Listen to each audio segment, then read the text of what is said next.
Hello there, this is AD Robles, and you're listening to AD on the Fight, Laugh, Feast Network.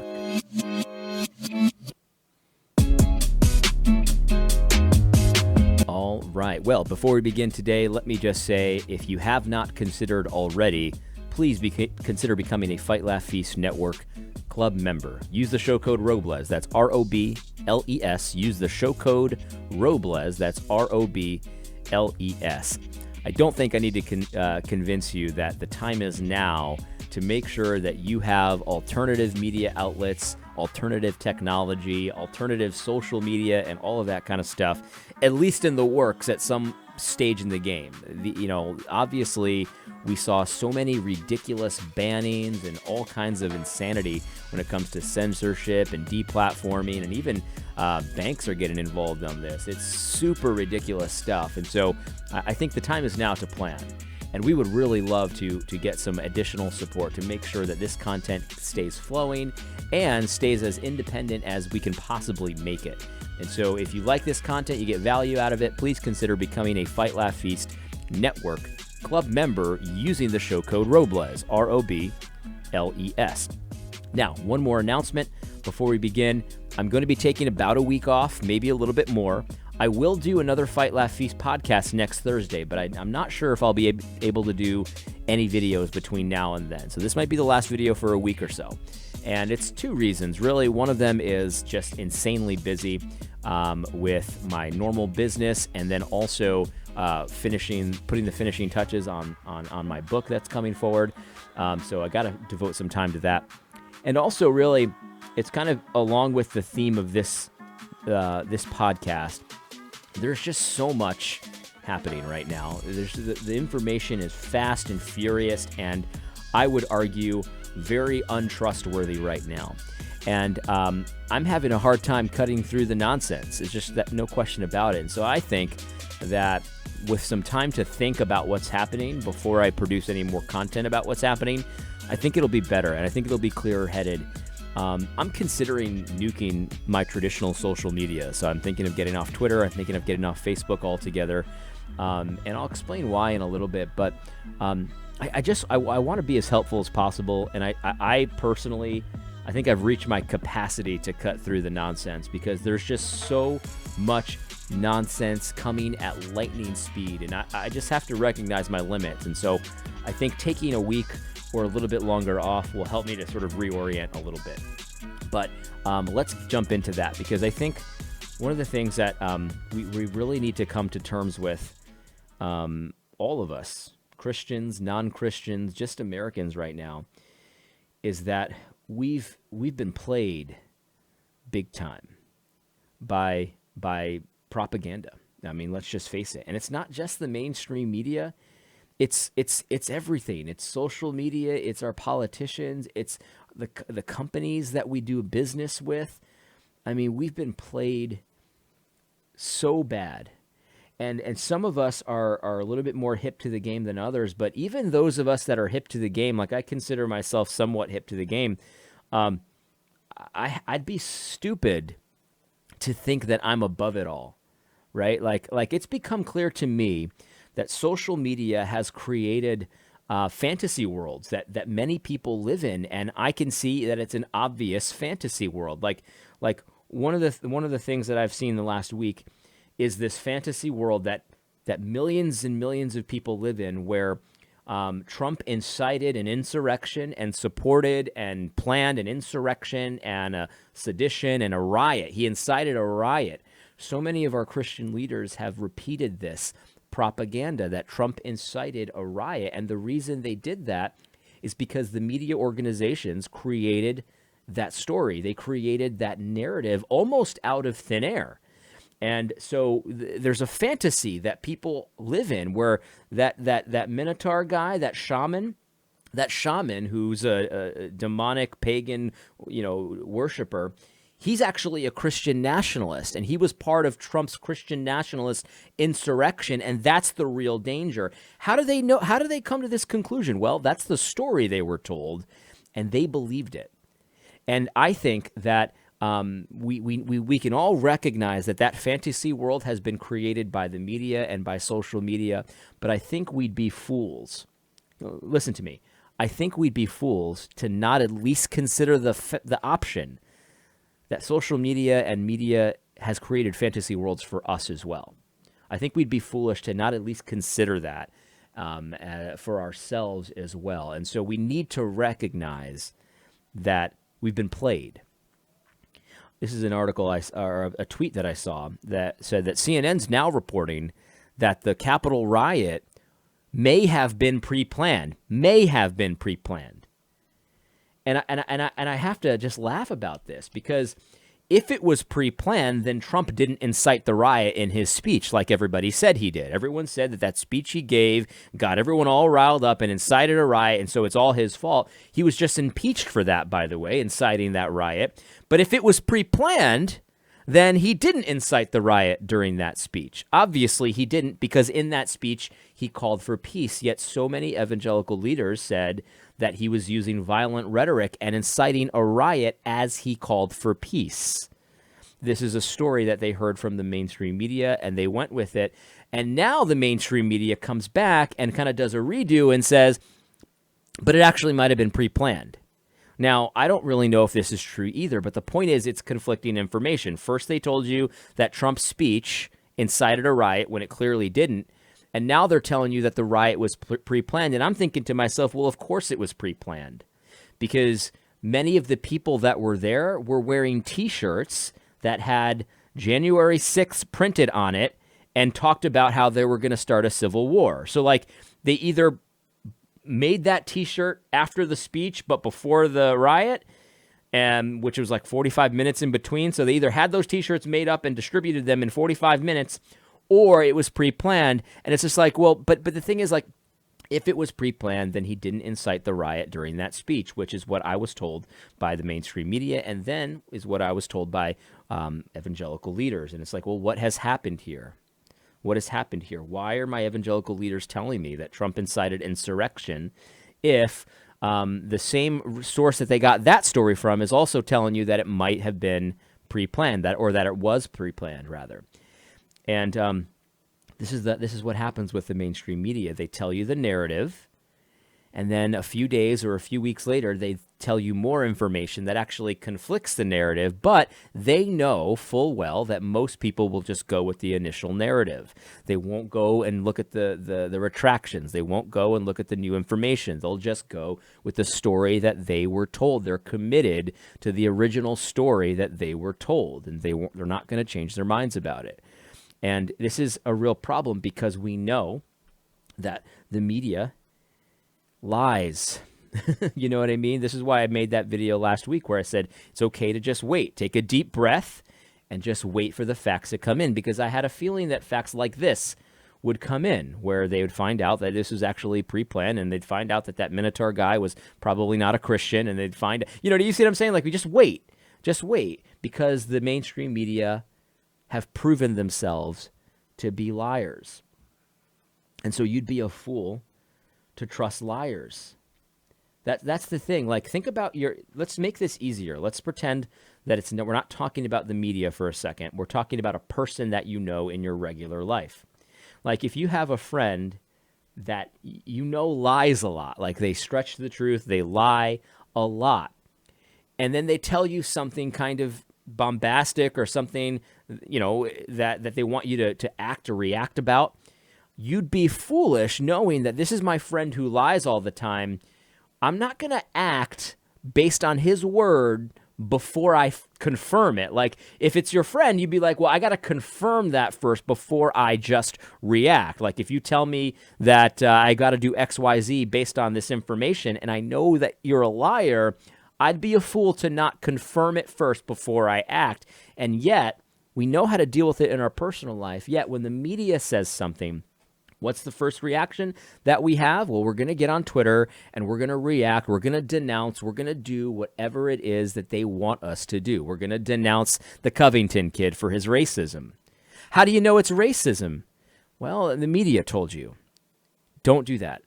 That's not how you can deal with a liar. Here's some Bible verses about dealing with liars. The book of Proverbs, and then the book of wisdom from the New Testament, James, gives you a lot of ways to deal with liars. Let me just first start this out with Proverbs 17:4, because Proverbs 17:4, I think, gives you needed perspective when you're dealing with a lying media and you're reacting based on that lying media.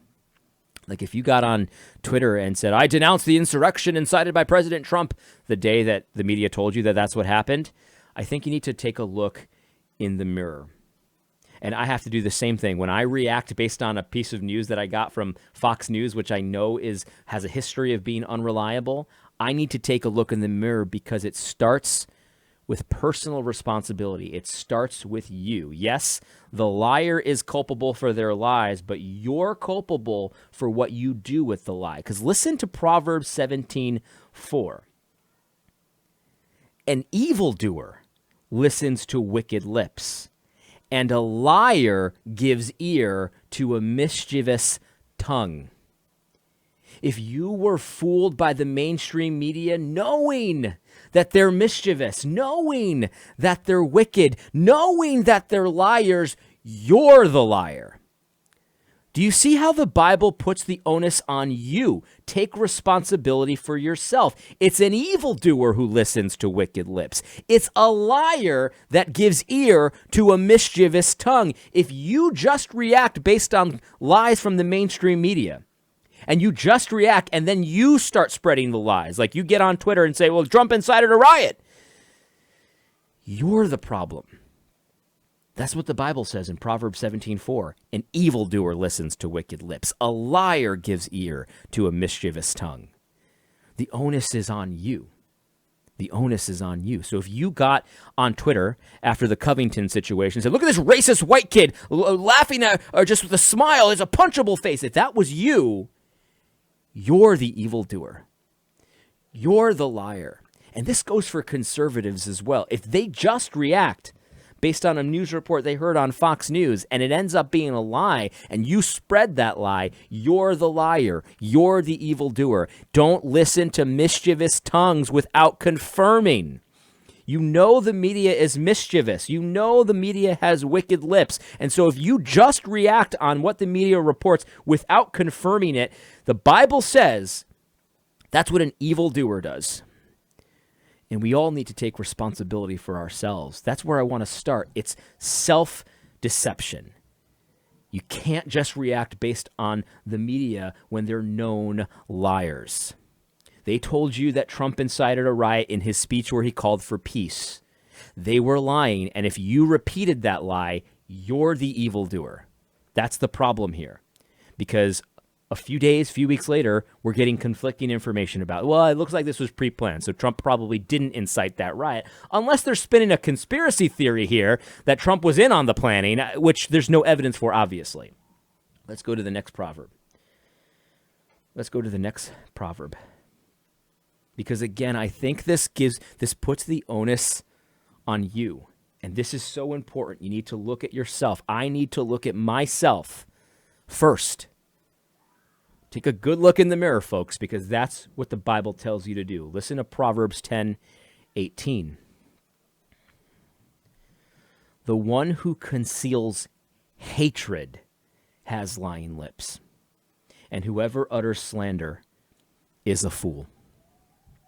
You see, liars are concealing hatred. And so if you just bought the narrative, Trump incited a riot, and you didn't know that Trump incited a riot. In fact, maybe you didn't even hear the speech, but you just repeated it. He incited a riot. Because many people said that Trump incited a riot and he incited insurrection, and they hadn't even heard the speech. And you know how I know that? Because the social medias deleted the speech. So you couldn't even confirm the story even if you wanted to. So many of you heard that, and you heard him call for peace and said, see, that's violent rhetoric. That's a dog whistle. The reason why you lied like that, the reason why you bought the media's lie and became a liar yourself, is because you are concealing hatred. You are concealing hatred in your heart. That's why you did it. And so again, the Bible puts the onus on us. Yes, we were lied to. Yes, they are going to be held accountable for their lies. But the fact that we gave ear to that mischievous tongue and then we acted on it, we took it to heart and we acted on their mischievous lies, we did that because we're concealing hatred in our hearts. Here's something that you need to remember. Proverbs 12:19.